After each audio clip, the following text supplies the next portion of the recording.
Riot, Seth Armada here. I have another Riot Diva for you guys, and today we're going to be talking about servanthood. In a Christian life, living for Jesus, servanthood is probably one of the top two most important aspects of your Christian walk. Jesus came to earth not to be served, but to serve.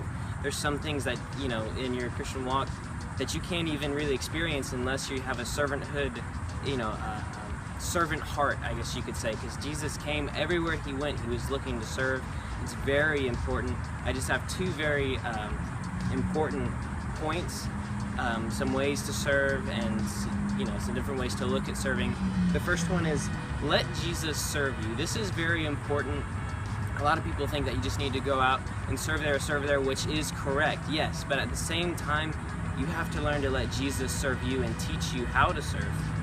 As in John 13, right before Jesus was about to be crucified on the cross, he took his disciples, he took his shirt off, put on some Nike gym shorts, and he got down on his hands and knees and he started washing the disciples' feet.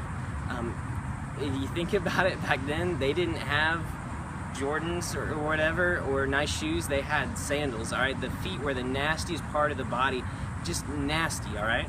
But that's where Jesus went.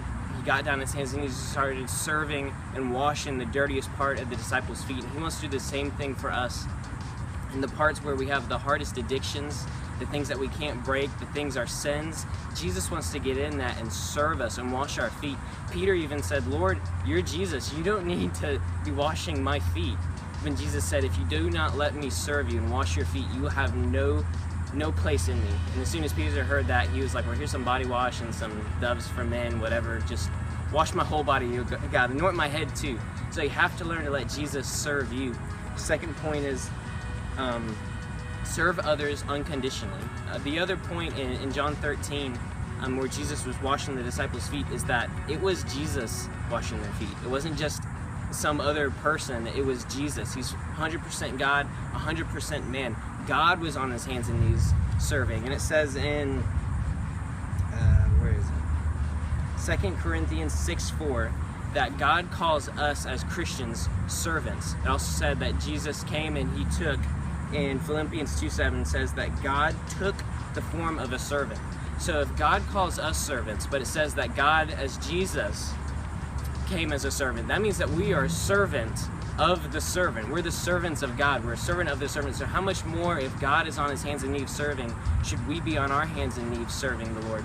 Another point is in Philippians 2:7 says that God took the form of a servant.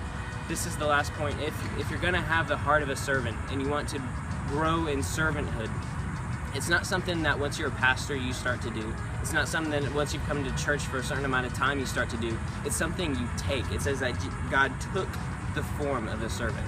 So, if you're ready to serve, if you're ready to take your relationship with Jesus to the next level, just find a leader, find a pastor, just tell them, "I'm ready to take this. I'm ready to be a servant and grow my relationship with Jesus."